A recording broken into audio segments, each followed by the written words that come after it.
Le grand dialogue. Le grand dialogue de l'émission de débat du studio Tamani sur votre radio. Le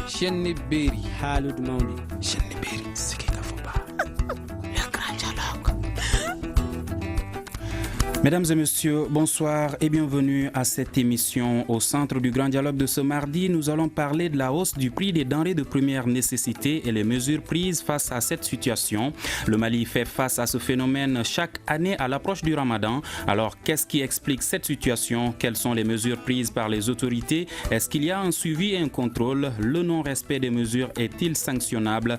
Voilà quelques-unes des questions auxquelles nos invités vont répondre. Nous avons sur ce plateau Harbert Maïga, qui est le secrétaire général de la coordination des associations et groupements des commerçants détaillants du Mali. Madame Koulibaly Salimata Diarra, présidente de l'association des consommateurs du Mali, ASCOMA.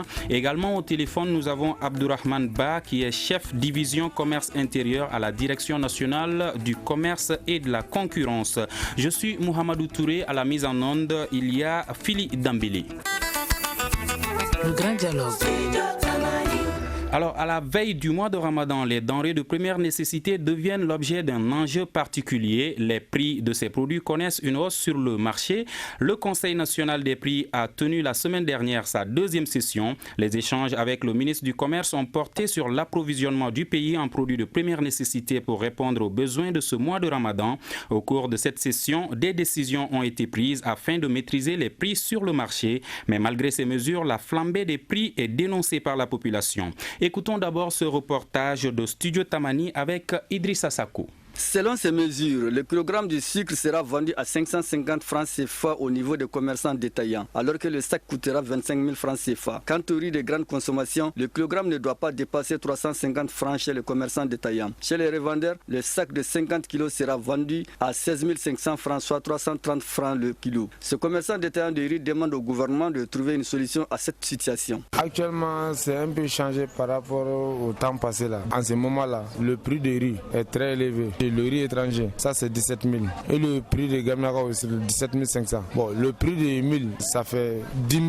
Bon, le prix de l'arachide là, ça c'est 25 000. On demande le gouvernement, il faut faire tout pour changer ces prix-là. Il y a le coût de transport. Et les grands commerçants qui ont beaucoup d'argent, aller acheter là-bas, dans la brousse, et garder le sol pendant la saison. Dans ces moments-là, il fait sortir ces céréales-là. C'est ça qui fait que le prix est très élevé en ce moment. Le litre d'huile aussi ne doit pas dépasser 600 francs CFA et 650 francs chez les commerçants détaillants. Pour ce qui est du sac de farine qui a connu une augmentation de 1500 francs, le prix du pain de 300 grammes ne doit pas excéder 300 francs CFA. Des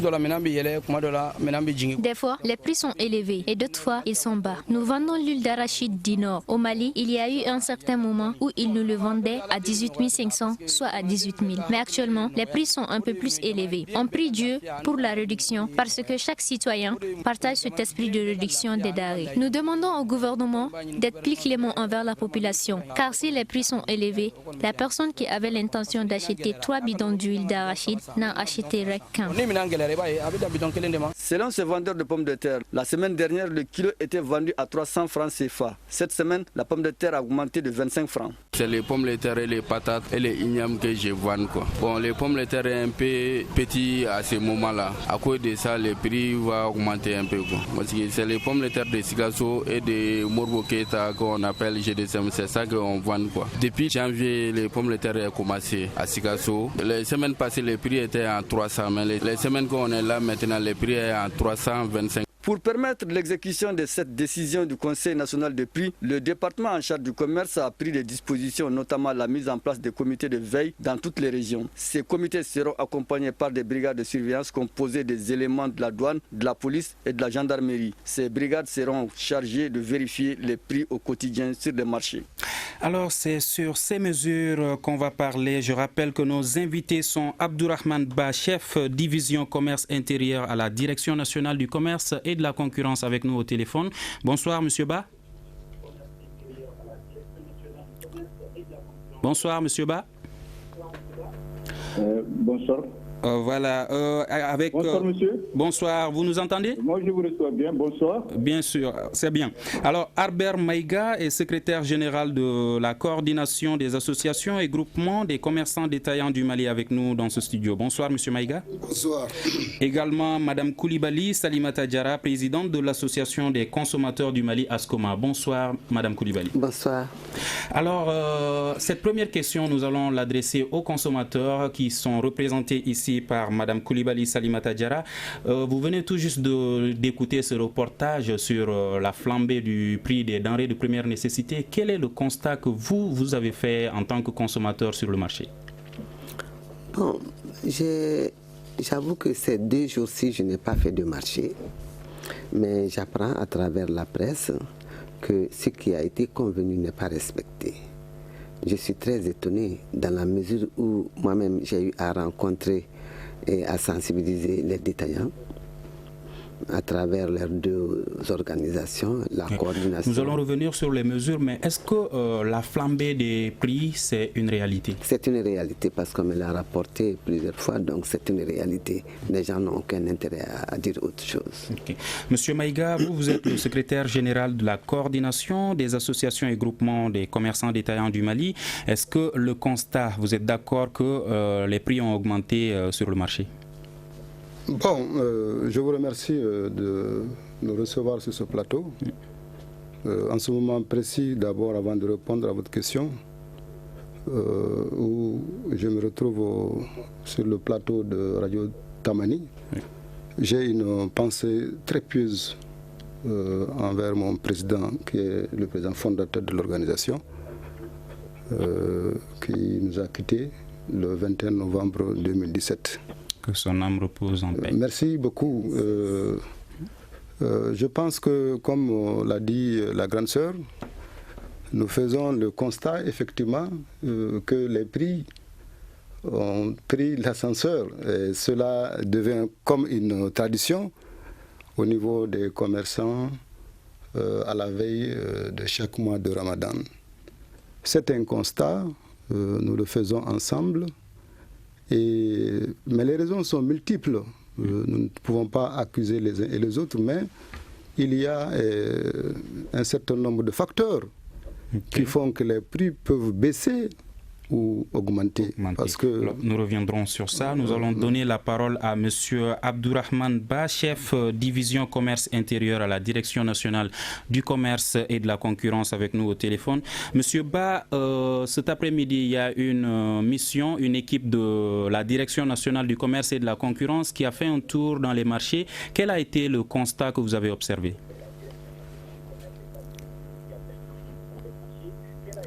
Monsieur Ba? Bien, je tiens d'abord à vous remercier, Studio Tamani, pour... Oui, je suis à l'écoute. Hein. Ok, allez-y.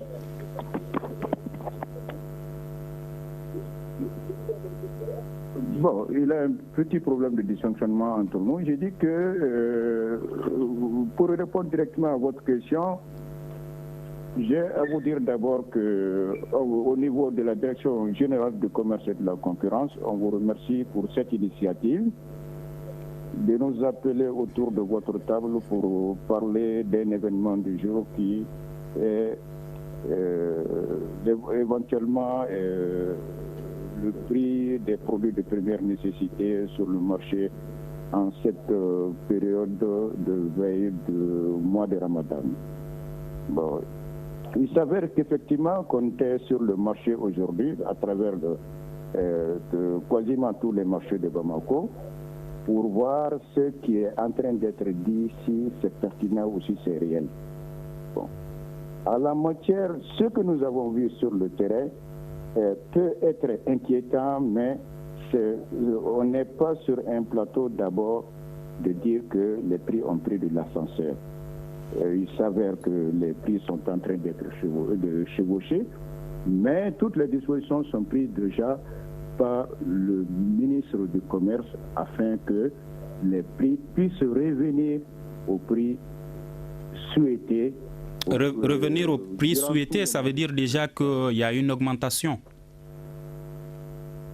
Je vous reçois mal, répétez s'il vous plaît. Oui, vous disiez qu'on ne peut pas dire que les prix ont pris l'ascenseur, mais tout de suite vous dites que vous êtes en train de prendre des dispositions pour que les prix reviennent aux mesures qui ont été fixées. Est-ce que cela veut dire qu'il y a tout à fait une augmentation? Nous, pour le moment, on ne peut pas confirmer qu'il y a eu. Mais quand vous dites de revenir aux mesures qui ont été prises, ça veut dire qu'il y a un dysfonctionnement, ça veut dire qu'il y a des mesures qui n'ont pas été respectées, n'est-ce pas?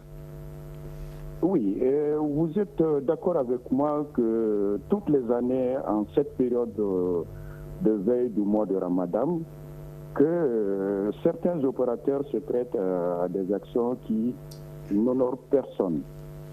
Comme tel, cause sûrement des dysfonctionnements d'approvisionnement, ils peuvent peut-être se livrer à des prix qui sortent de l'ordinaire. C'est pourquoi je vous disais tantôt qu'au niveau du département, depuis le Conseil national des prix tenu le 15 mai au niveau du ministère du Commerce, le ministre du Commerce, porte-parole du gouvernement, M. Abdelkarim Konaté, a pris des dispositions en commun accord avec les participants du Conseil national des prix pour que les produits de première nécessité, de première heure, je vais bien dire, à l'occurrence le riz, l'huile, le sucre et la farine, puissent être à des prix compétitifs. Ok. Monsieur Ba, nous allons revenir sur ces mesures, mais déjà nous allons donner la parole à Monsieur Harbert Maïga, secrétaire général de la coordination des associations des commerçants détaillants.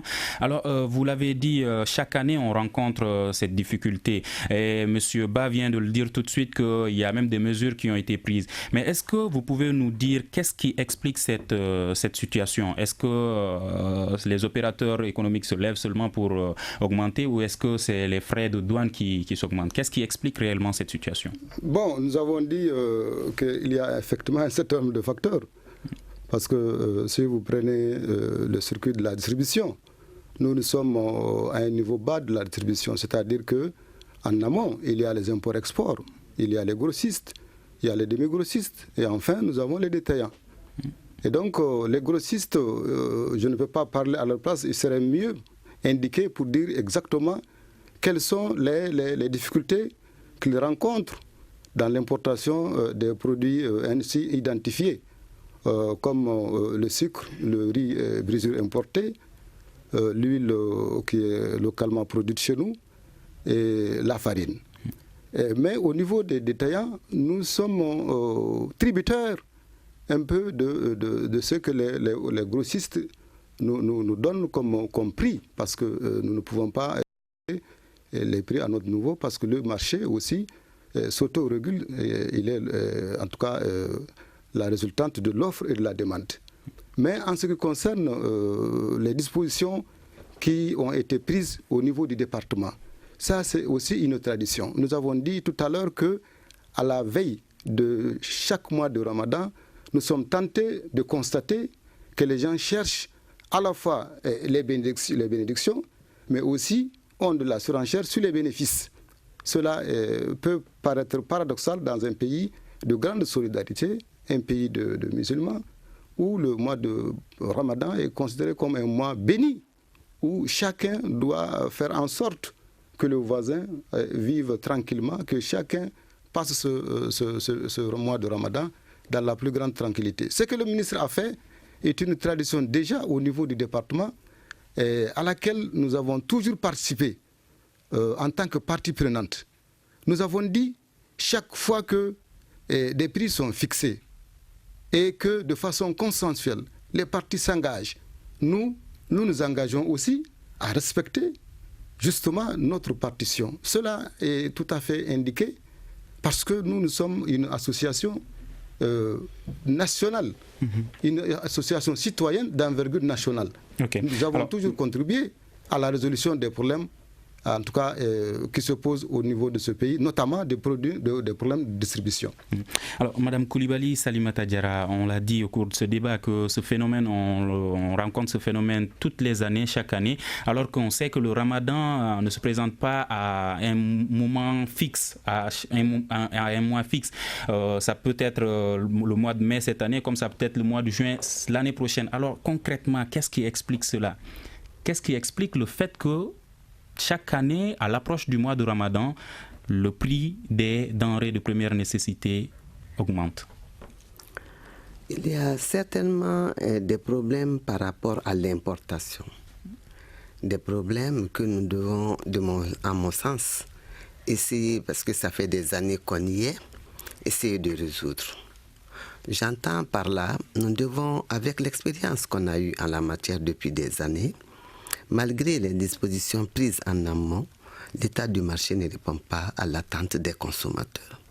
Donc, il y a quelque chose qui ne va pas. Donc, de mon point de vue, c'est la période que nous choisissons pour agir qui est inadéquate.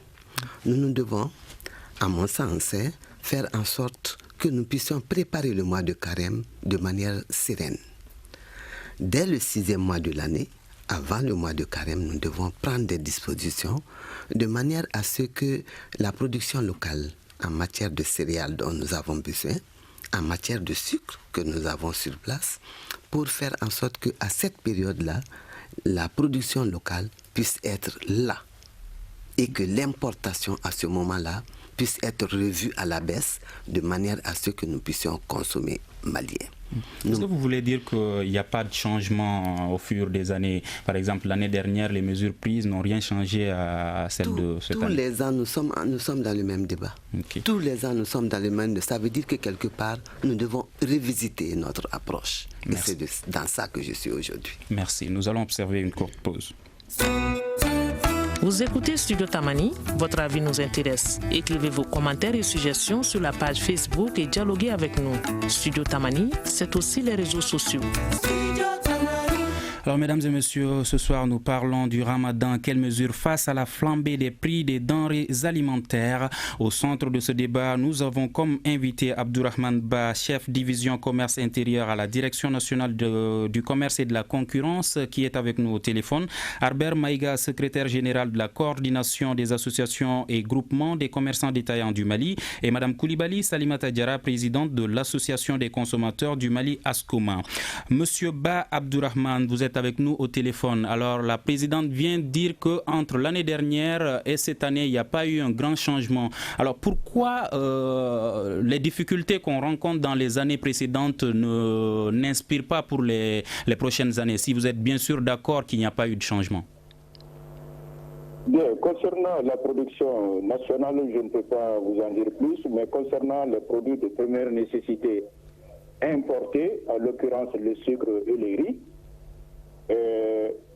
depuis un bon moment, le ministère a pris des dispositions pour que le territoire puisse être bien approvisionné, surtout en matière de sucre.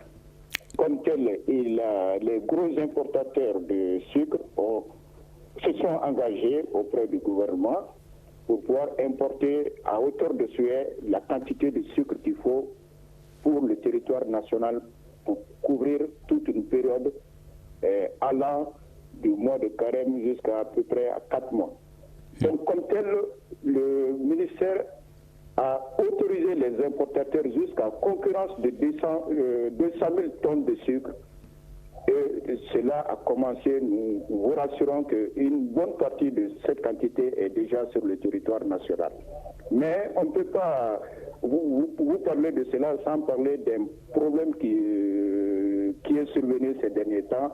C'est le problème ivoirien, que tout le monde connaît et que personne n'ignore. Il va sans dire que nos gros distributeurs, importateurs passent par le port d'Abidjan, alors que nous savons qu'il y a eu de sérieux problèmes là-bas qui ont vraiment joué sur le transport de ces produits de première nécessité. Comme tel, présentement, il y a beaucoup de véhicules qui sont en cours de route qui viendront renforcer le stock national qui n'est pas négligeable. Je vous l'ai dit, à la date d'aujourd'hui, le sucre qui est sur le territoire national couvre 193 jours de consommation. je veux dire que même s'il n'a pas... Ça, c'est le sucre. Et les autres produits? Les autres produits, en l'occurrence le riz, nous avons un mécanisme qui va sur le plan de l'importation comme sur le plan de la production nationale. La production nationale étant quasiment gérée par d'autres structures en plus de nous, il va sans dire que les stocks qui sont au niveau des producteurs parviennent vraiment jusque-là à réguler les stocks de riz. Alors, quand vous parlez de stock national, quand vous parlez de tout le territoire national, est-ce que vous parlez du sud et du nord en plus du centre également? Oui, nous, au niveau de la Direction générale du commerce et de la concurrence, nous avons un instrument qui nous permet à temps réel de suivre tous les marchés du pays à travers nos directions régionales et même nos services sud-régionaux. Alors, nous allons écouter Monsieur Ba, nous allons écouter la présidente de l'ONG Grefa qui se trouve à Gao, Madame Touré. Elle va nous parler des conditions actuelles au nord du Mali, plus précisément à Gao. Ces produits ne parviennent pas du sud du Mali, de l'Algérie. Nous, à Gao, ici, on consomme algérien. Ça veut dire quoi? Ça veut dire que nous sommes à la merci des opérateurs algériens. Ils augmentent et ils diminuent selon leur humeur. Il n'y a pas de douane dans ces zones-là. Donc, les produits rentrent chez nous à tomber vert. Et malgré ça, il y a des moments où les coûts sont abordables, il y a des moments où les coûts sont énormément élevés. Ce mois, les prix sont énormément élevés par rapport à ce qu'on a l'habitude de voir. Il n'y a aucune réglementation en vigueur. Nous sommes à la merci de ces opérateurs qui nous apportent ces produits de première nécessité en provenance de l'Algérie. Aucune réglementation en vigueur. Il n'y a rien. Parce que le contrôle de la fluctuation des prix relève généralement du service des affaires économiques. Il n'y a pas d'affaires économiques. Donc, ils mettent les prix comme ils veulent, ils les descendent comme ils veulent. D'abord, l'État doit être présent. Vous savez qu'il n'y a aucun service financier à Gao. Il faut que l'État prenne ses responsabilités et accepte d'arriver, de venir occuper ces régions-là. Alors, Monsieur Ba, quand vous dites que vous avez des produits pour tout le territoire malien et qu'on entend une responsable de la société civile de Gao qui nous dit ici que eux, à leur niveau, ils consomment algérien, les produits qu'ils consomment ne proviennent pas du sud. Quelle réponse donnez-vous par rapport à cela? Bien, moi, ce que j'ai à dire de cette intervention, c'est que le territoire national, chacun connaît le niveau d'insécurité qui est présentement sur le territoire. Comme tel, il y a beaucoup d'opérateurs du sud qui ont des difficultés à acheminer les stocks vers le nord. Cela est une réalité connue de tout le monde. Et malgré cela, nos directions régionales font leur possible pour juguler à cette situation.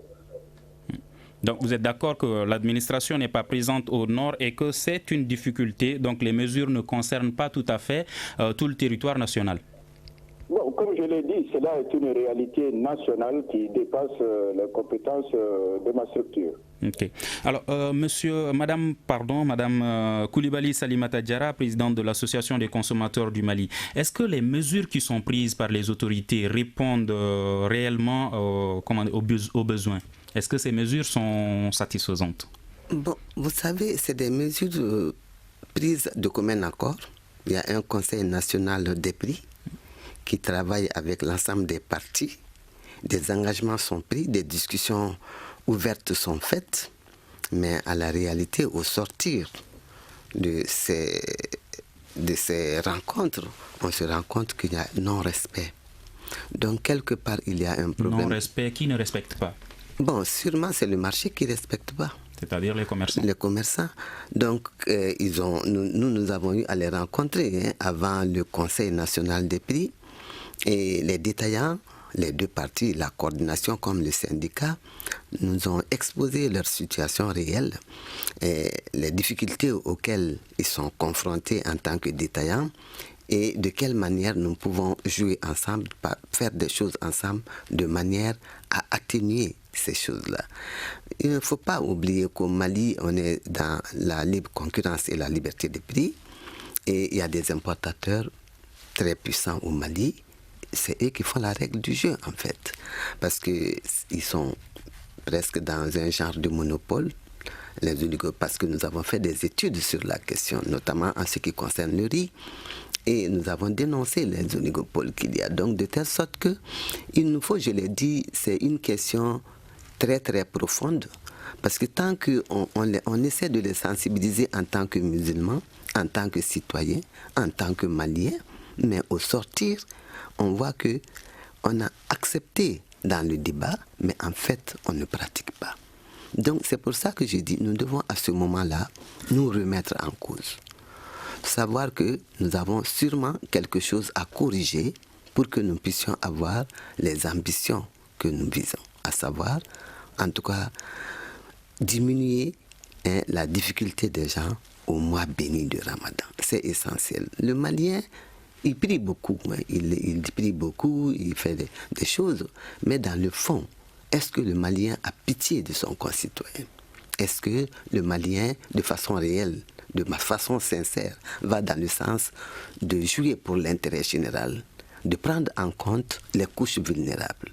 Le constat, vous le connaissez, mon fils, autant que beaucoup de gens, c'est autre chose. Les dires et les pratiques diffèrent. Donc c'est pour ça que je dis, en partenariat avec notre département de tutelle qui n'est autre que le ministère du Commerce, c'est de revoir le tout de fond en comble et de définir des approches meilleures pour changer la donne. Alors vous êtes président de l'Association des consommateurs du Mali. Alors au cours de ces rencontres, est-ce que vous prenez en compte les préoccupations de la population du Nord? J'avoue que la population du Nord, elle l'a dit tantôt avant moi, c'est une situation spécifique. Ce n'est pas comme au temps où tout est normal, les choses se font de façon normale. On est dans une situation que vous connaissez mieux que moi en tant que presse, en tant que média. La situation de Gao se gère en fait à Gao. C'est ça la réalité. Parce que quelle que soit la volonté ici, ils n'ont pas les moyens de le faire. Il ne faut pas se cacher. L'approvisionnement vient d'ailleurs, on le sait avant même la crise. Gao, Tombouctou sont fournis par les autres pays, Algérie, Maroc et autres, de façon directe. Donc, l'État, en fait, n'a pas trop de moyens pour ces choses-là. Il l'a dit, ils savent, les gens du Nord, ce qui se passe chez eux. Et nous devons faire en sorte que, je m'excuse parce que là, on va parler de la chose la plus importante qui est l'accord, faire en sorte que l'accord signé, avec l'engagement de toutes les parties, pour aller dans le sens de l'unité, arrêter de se torpiller, de faire des choses, faire en sorte que nous puissions revenir à la normale. C'est la normale qui pourrait nous permettre de juguler tous les problèmes qu'on soulève par rapport à l'approvisionnement, par rapport à la prise en compte des problèmes régionaux qui existent par rapport aux zones. Et sinon, dans cette situation, il ne faut pas se voiler la face, ça va être très très difficile. Les gens ne maîtrisent pas. Mais vous dites que l'accord de la mise en œuvre de l'accord permettrait de prendre en compte les préoccupations de la population du Nord. Est-ce qu'avant cette crise, leurs préoccupations étaient prises en compte? Parce que de la façon dont vous le dites, c'est comme si ces régions sont prises en compte, comment dirais-je, leurs besoins sont pris en compte par les pays étrangers, comme l'Algérie. Tout le monde le sait, ça. Okay. La majeure partie des produits sont fournis par ces pays environnants qui sont proches d'eux. Okay. On le sait. Monsieur Albert Maïga, vous êtes le représentant des commerçants détaillants ici. Alors, madame vient tout juste de le dire que c'est les commerçants qui ne respectent pas très souvent les mesures qui ont été prises. Est-ce que vous êtes d'accord avec cela? Bon, c'est peut-être facile de le dire. Je précise que je ne pourrais pas parler en lieu et place de tous les commerçants. J'ai indiqué dans mes propos liminaires que je représente ici la coordination des associations et groupements de commerçants détaillants du Mali. Et nous avons toujours joué un rôle cardinal dans le partenariat que nous voulons sincère et dynamique avec l'État. Nous, ce que nous disons au cours des cadres de concertation est très sincère. Au niveau de la mise en œuvre, nous butons aux difficultés inhérentes justement à la régulation du marché. Et donc les problèmes, ils sont nombreux. J'ai dit en amont, il faut peut-être voir, je suis d'accord que nous sommes dans un pays où il y a le libéralisme. Mais il nous revient de mettre en place une économie et qui profite à l'ensemble des couches de notre pays. Et ça, c'est du ressort des politiques publiques. Je pense que nous allons nous focaliser sur les dispositions qui ont été prises au cours du Conseil national des prix.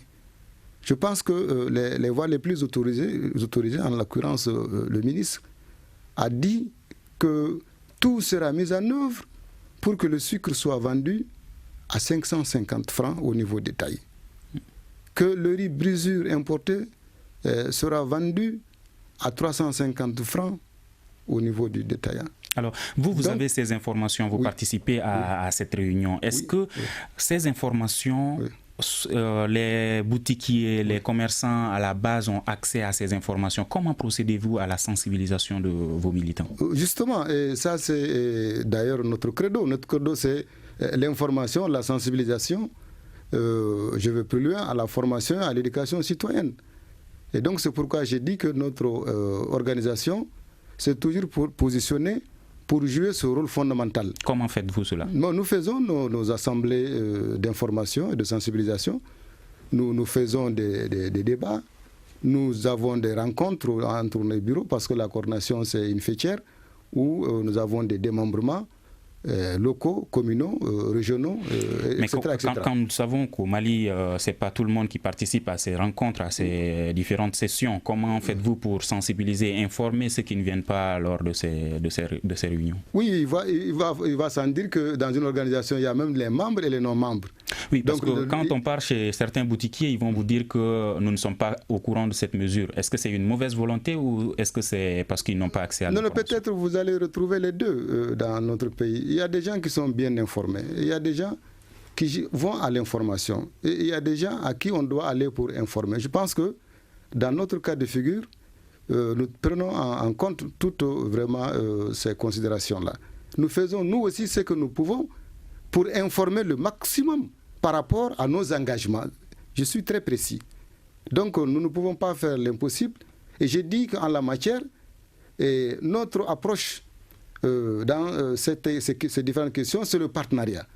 Le partenariat a un coût, n'est-ce pas? Et nous attendons de l'État un certain nombre d'accompagnements. Nous remercions les pouvoirs publics pour avoir mis à la disposition de notre fêtière depuis un peu de 10 ans maintenant, à peu près 10 ans, un grand projet dans ce pays-là, le projet d'appui aux commerçants d'État du Mali, dont la mission première est de renforcer la formalisation du commerce informel. Parce que n'oubliez pas que j'appelle ça entre guillemets notre monde. Nous avons vraiment des répondants, des ressortissants. Je ne dis pas qu'ils ne sont pas intelligents, mais pour la plupart du temps, qui sont des analphabètes, qui ne sont pas allés à l'école, mais qui sont par contre très intelligents, qui peuvent transformer 5 francs en milliards, s'ils en ont la chance. Donc nous mettons tout ça dans le package pour que vraiment nous puissions jouer notre rôle de façon responsable. Cela est tout à fait important pour nous. Et donc, les difficultés ne manquent pas, ça je ne peux l'occulter aussi. Nous n'avons pas la prétention que nous pouvons informer tout le monde, mais nous faisons le maximum. Mais le projet a été un cadre intégrateur qui nous a permis vraiment de faire des avancées. Et nous supposons, nous estimons que nous devons aller dans ce sens pour avoir avec nous le maximum de commerçants détaillants qui vont être informés, qui vont être formés et qui, du coup, vont contribuer vraiment à faire avancer à la baisse du prix. Alors, merci M. Maïga. Observons la seconde pause et revenons tout de suite. Une réaction, un avis, un commentaire. Réagissez sur la page Facebook de Studio Tamani et restez connectés avec nous. Studio Tamani sur les réseaux sociaux pour vous faire entendre. Mesdames et messieurs, ce mardi, nous parlons de Ramadan et l'augmentation du prix des denrées de première nécessité. Comme vous le savez, à chaque approche du mois de Ramadan, on rencontre ce phénomène. Et ce soir, pour parler de cette question, nous avons 3 invités. Albert Maïga, secrétaire général de l'association, de la coordination des associations et groupements des commerçants détaillants du Mali, Madame Koulibaly Salimata Diarra, présidente de l'association des consommateurs du Mali, ASCOMA, et Monsieur Abdourahmane Ba, Ba, qui est chef division commerce intérieur à la Direction nationale du commerce et de la concurrence au téléphone. Monsieur Ba, alors nous avons parlé un peu des mesures, mais de façon très brève. Est-ce que vous pouvez revenir sur toutes ces mesures qui ont été prises pour que les auditeurs, la population puissent savoir à combien on doit acheter le riz, le sucre sur le marché? Bien, je vous remercie une fois de plus. Lors du dernier Conseil national des prix, le ministre, en commun accord avec tous les participants à ce Conseil national, en l'occurrence les importateurs de produits de première nécessité et les représentants des commerçants détaillants dont l'un des représentants est l'invité de cet après-midi, ont convenu à ce que les produits de première nécessité que je vais devoir citer se vendent à des prix convenus.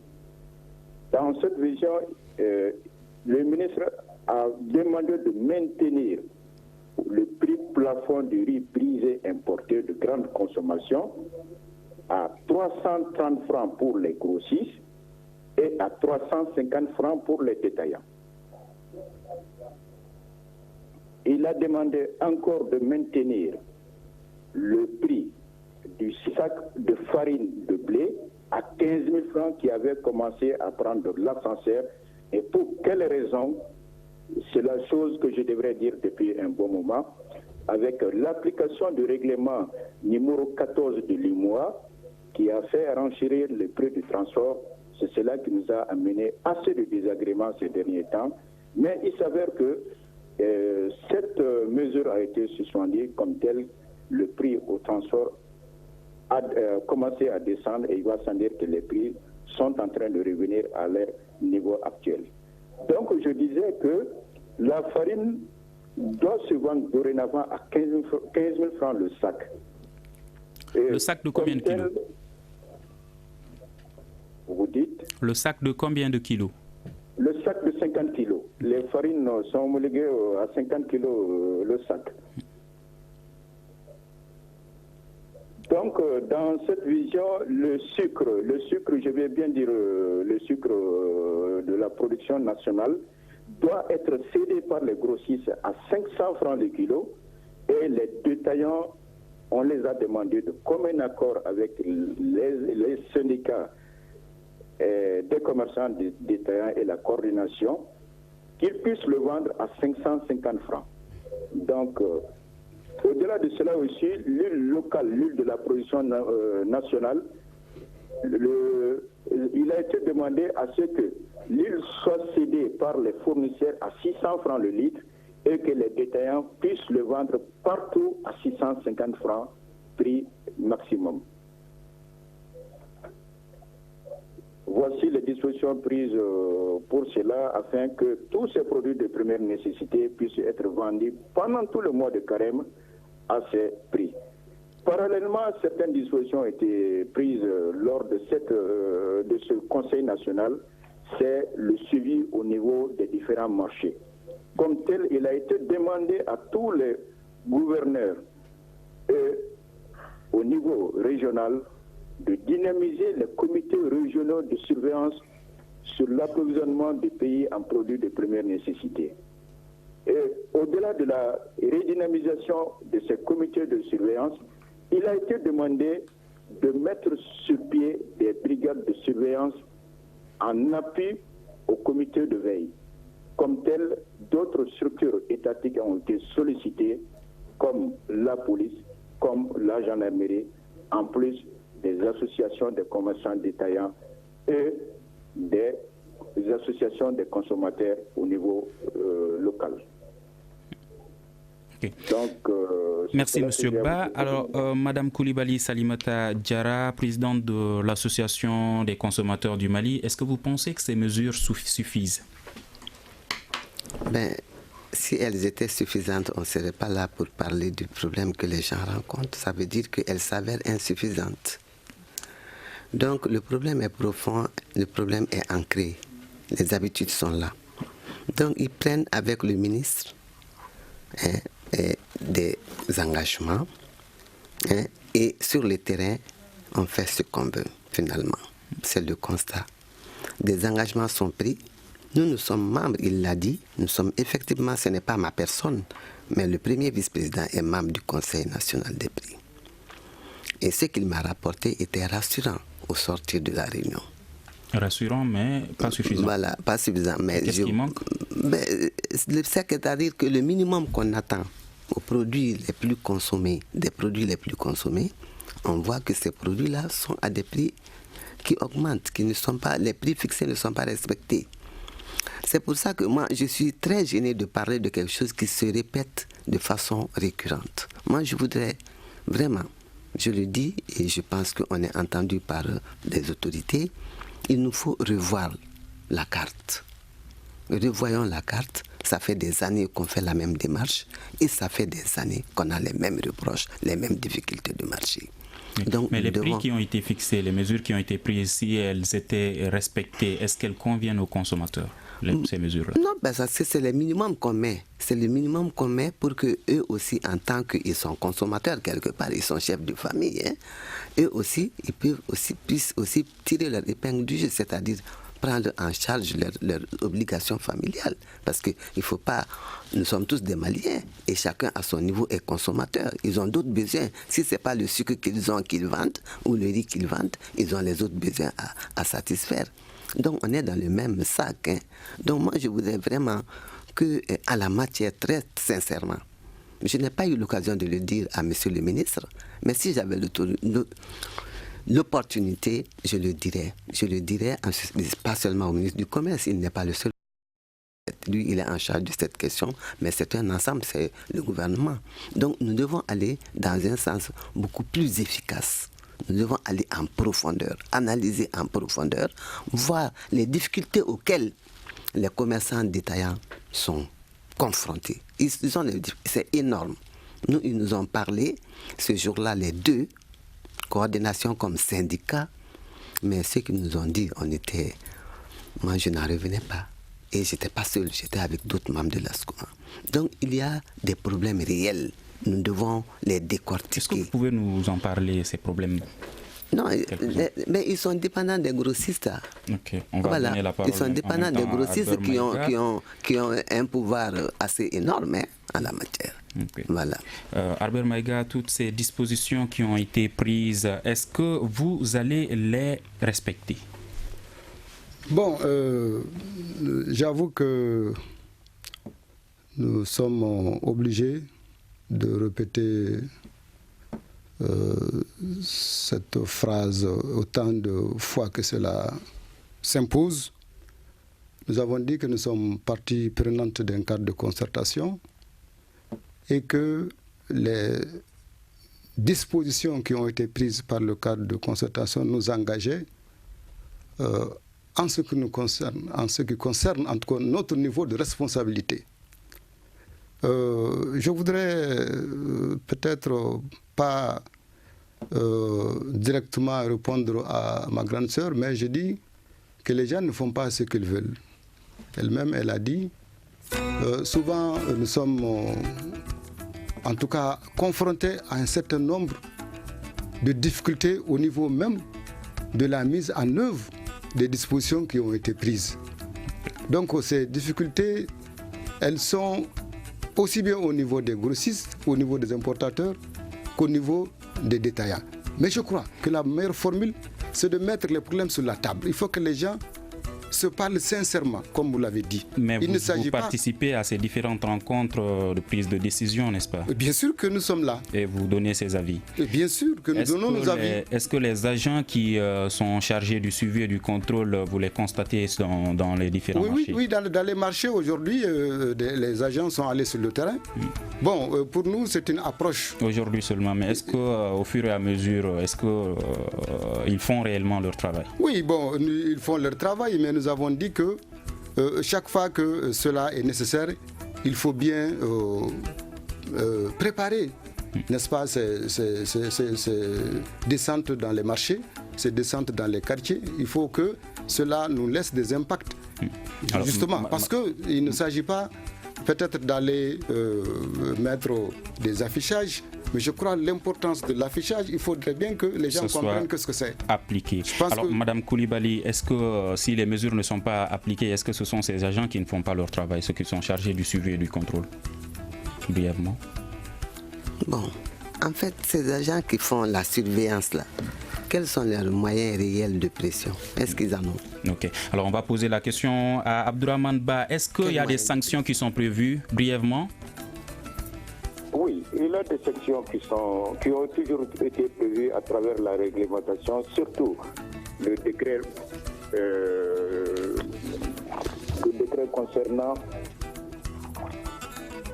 les modalités d'application de la loi qui régit la protection des consommateurs sur le territoire national. Ok.